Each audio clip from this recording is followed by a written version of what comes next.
অনু, কি হয়েছে? ঘরে ফিরে আবার গোসা ঘরে ঢুকে বসলি কেন? আমাকে একটু একা থাকতে দাও তো। ঘর না ছাই, বাড়িটা তো একেবারে রেলের প্ল্যাটফর্ম হয়ে উঠেছে। রোজই কেউ না কেউ এসে ভিড় করছে, ভালো লাগে না। রাগ করিস না রে মা, আমাদের তো দেখ যৌথ পরিবার, সবাই মিলেমিশে একসাথে থাকি। আমি কি ঘরের লোকের কথা বলছি নাকি?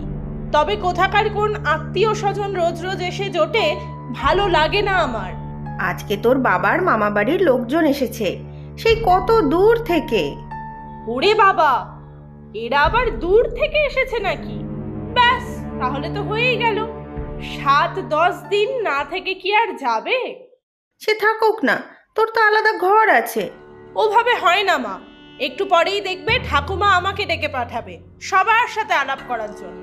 তাতে কি, একটু কথা বলেই চলে আসবি। তোর তো সামনে পরীক্ষা, আমি বলে দেবো সবাইকে। তাতে কিচ্ছুটি হবে না, ঠাকুমা দেখবে সবাইকে বসিয়ে আমাকে নিয়ে কত গাল গল্প করবে। আমার নাতনি পরীক্ষায় ফার্স্ট হয়, গান করতে পারে, নাচ করতে পারে। সে দাদু ঠাকুমারা নাতি নাতনির গুণগুলো সব একটু বাড়িয়েই বলে, ওতে কিছু হয় না। ও, তা বলে যখন তখন যে আসবে বাড়িতে তার সামনেই বলবে আমাকে গান করতে নাচ করতে? সব সময় ওসব আমার ভালো লাগে না মা। আচ্ছা, তা নয়, ঠিক আছে, আমি তো ঠাকুমাকে বুঝিয়ে বলে দেবো। চল এখন টিফিন খেয়ে নিবি, আজ বেগুনি বানিয়েছি, মুড়ি দিয়ে খাবি চল। না, তুমি আমাকে এখানেই দিয়ে যাও, আমি এখন ঘর থেকে বের হবই না। আচ্ছা ঠিক আছে, মুড়ি বেগুনি দিয়ে যাচ্ছি, তবে রাত্রে সবাই কিন্তু একসাথে বসে খেতে হবে। অতিথিরা সবাই এসেছে, তোকে না দেখতে পেলে কি ভাববে বলতো? ধুর ছাই, যে যা খুশি ভাবুক গিয়ে, আমি যাবই না। হুট করে কোথাকার কে আসবে আর আমাকে তাদের সাথে বসে কথা বলতে হবে। এই কে রে তুই? ওহ, পর্দাটা টানিস না। পর্দাটা খুলে দিয়ে গেল, আমাকে আবার লাগাতে হবে। ধুর, এদের উৎপাতে ঘর থেকে পালাতেই হবে আমাকে।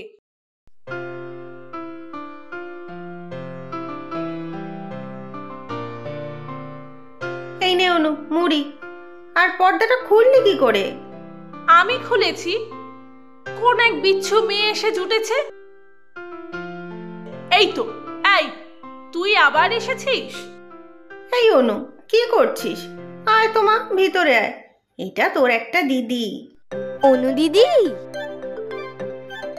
এই, তুই আমার নাম জানলি কি করে? উর্মি তোর বাবার মামাতো ভাইয়ের মেয়ে। তুমি আমার দিদি হও সেটা আমি জানি, কিন্তু তবে তুমি একটু রাগী, এই যা। এই বিচ্ছু মেয়ে, কি বলছিস তুই? আমি রাগী? মা, তুমি বলেছো?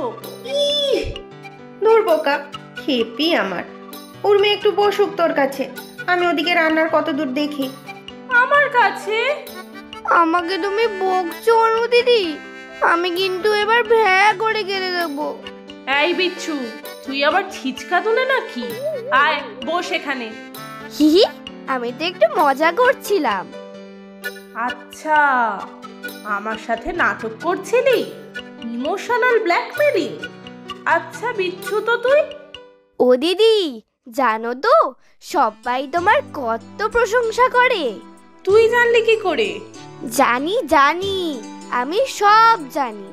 বড়রা সবাই আলোচনা করছিল তো, তুমি পড়াশোনায় নাম্বার 1, ছবি আঁকা, গান করা, নাচ করা, সব কিছুতেই সেরা। আমিও নাচ করতে পারি জানো তো। আয় তবে সহচরি, হাতে হাতে ধরি ধরি। ও বাবা, খুব পাকা তো তুই। আরেকটা জানি, মোমো চিত্তে নিতে নিতে কে যে নাচে, তাতা থই থই, তাতা থই থই, তাতা থই থই। ও দিদি, কানে কানে একটা কথা বলি শোনো, কাউকে বলবে না কিন্তু। আচ্ছা বল, শুনি তো, তোর কি এমন গোপন কথা আছে? এই গানটা শুনলেই না আমার মোমো খেতে ইচ্ছা করে, মোমো চিত্তে। ইস, কি বোকা তুই, ওটা মোমো চিত্তে, মোমো চিত্তে না। সে যাই হোক, মোমো হলেই হলো। চল, যাবি? তুই আর আমি চুপি চুপি বাইরে গিয়ে মোমো খেয়ে আসি। যাবে? কিন্তু মা যদি বকে, আমাকে বাইরের খাবার তো খেতে দিতেই চায় না। ধুর, কেউ জানবে না। তুই আর আমি এই পেছনের দরজা দিয়ে বেরিয়ে যাব। আচ্ছা চলো, আমি কিন্তু বেশি খাবো না, বুঝলে? সে হবে পরে, আগে তো চল। আর কিছু না, মেয়েটার শরীর নিয়েই চিন্তা। অর্ধেক দিন তো স্কুলেই যেতে পারে না। কেন, কি হয়েছে উর্মির? ডাক্তার দেখাওনি? এমন কোনো ডাক্তার বাদ নেই আমাদের তল্লাটে। একটাই তো মেয়ে আমার। কি যে হবে দিদি, তা কে জানে।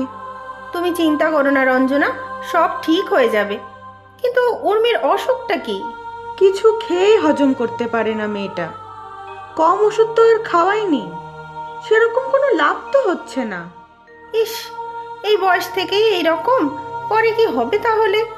জানি না দিদি, ওষুধের সাথে সাথে খাওয়া দাওয়াও খুব সতর্কভাবে দিতে হয়। বাইরের খাবার একেবারে বন্ধ। বাইরের খাবার না খাওয়াই ভালো। কিন্তু মেয়ের তো যত হাবিজাবি খাবারের দিকে মন, একটু কিছু খেলেই অসুস্থ হয়ে পড়ে।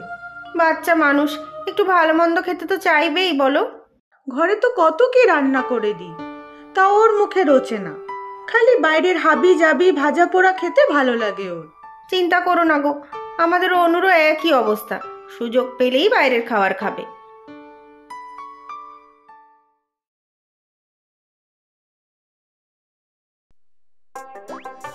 উফ, কি ভালো খেতে গো মোমোগুলো।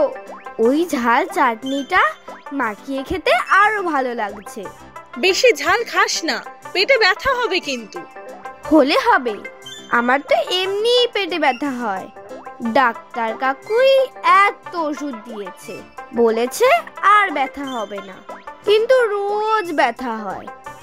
বাড়িতে বলবি না কিন্তু, সবাই কিন্তু খুব বকবে। না গো না, এসব বললে মা খুব রাগ করবে। একটা কথা বলবো দিদি, রাগ করবে না তো? কি বলবি বল। তোমাকে যতটা রাগী ভেবেছিলাম ততটা তুমি নও। তাই বুঝি? রাগ দেখাবো একবার। ইস, আমি আর ভয়ই পাবো না। তুমি খুব ভালো আর অল্প রাগী, তাই তো তুমি আমাকে মোমো খাওয়াতে নিয়ে এসেছো। বুঝেছি বুঝেছি, পাকা বুড়ি একটা। নে, এবার বাড়ি চল। যাবো গো বাবা, যাবো। আরো 1 প্লেট মোমো খাবো তারপর। হুম, আজ আর নয়, আবার অন্য কোনো দিন। আচ্ছা চলো, মাকে বলবে না কিন্তু। ও মা গো, খুব ব্যথা করছে গো মা, খুব কষ্ট হচ্ছে।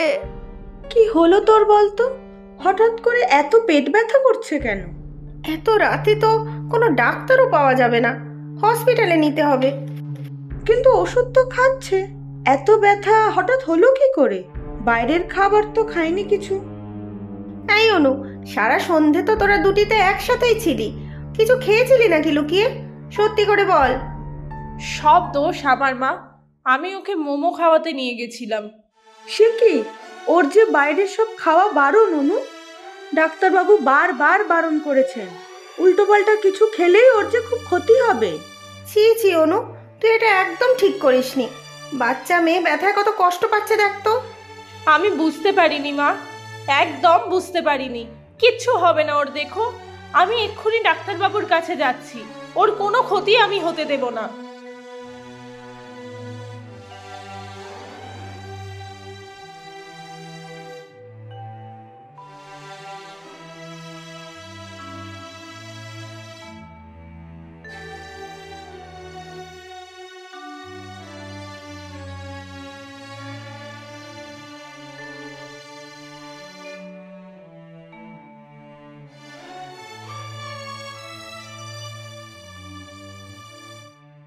এই উর্মি, শরীরটা একটু ভালো লাগছে রে মা?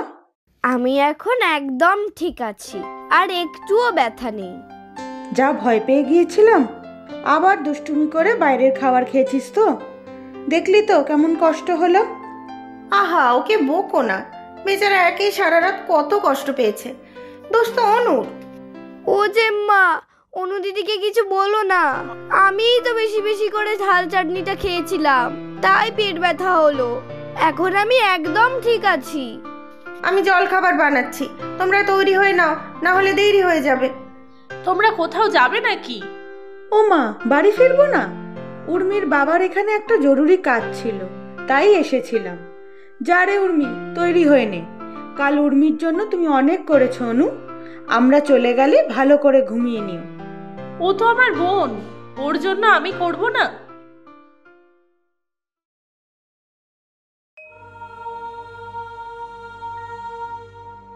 কিরে, আবার গোসা হলো কেন? সবাই তো চলে যাচ্ছে, এবার বাড়ি ফাঁকা, তোর পড়াশোনার আর কোনো অসুবিধা হবে না। কি হলোটা কি? আবার কাঁদছিস কেন? ওদের যেতে বারণ করো মা, আর কিছুদিন থেকে যেতে বলো। কেন রে? এই তো আত্মীয় স্বজন এলে তুই বিরক্ত হতিস, পছন্দ করতিস না, তাহলে ওরা যখন চলে যাচ্ছে আটকাতে চাইছিস কেন? আমি জানি না মা, শুধু জানি উর্মি চলে গেলে আমার খুব কষ্ট হবে। ওদের যেতে দিও না মা।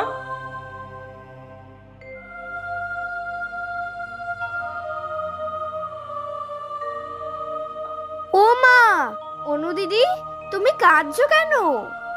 দেখ উর্মি, তোর অনু দিদি তুই চলে যাবি শুনে কাঁদছে। এ বাবা, আমি তো জানতাম তুমি খুব রাগী।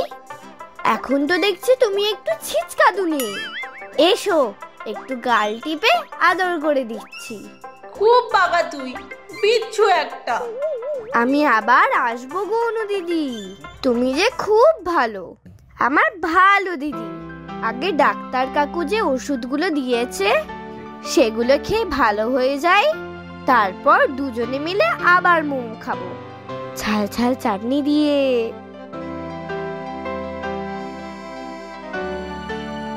প্রচুর সঠিক উত্তরদাতাদের মধ্যে থেকে আমরা বেছে নিয়েছি 10 জনের নাম। গল্পের নাম বেকার দাদা। নামগুলি হলো রিমসা ধর তুলামুড়া ত্রিপুরা থেকে, হাবিবা রসুলপুর বাংলাদেশ থেকে, মনীষা আশ হুগলি পশ্চিমবঙ্গ থেকে, কাজল মিস্ত্রি বারুইপুর পশ্চিমবঙ্গ থেকে, সুমনা মহন্ত রংপুর বাংলাদেশ থেকে, নিশা নদিয়া পশ্চিমবঙ্গ থেকে, নন্দিতা দত্ত রায় ব্যাঙ্গালোর থেকে, তানিয়া পাল মহেশতলা পশ্চিমবঙ্গ থেকে, তমালিকা নন্দী জলপাইগুড়ি পশ্চিমবঙ্গ থেকে, একা অধিকারী মাদারীপুর বাংলাদেশ থেকে। আজকের প্রশ্ন, অনু আর উর্মি লুকিয়ে লুকিয়ে কি খেয়েছিল? তোমরা প্রশ্নের উত্তরের সাথে নিজের নাম আর কোথায় থাকো সেটাও লিখে জানাবে কিন্তু।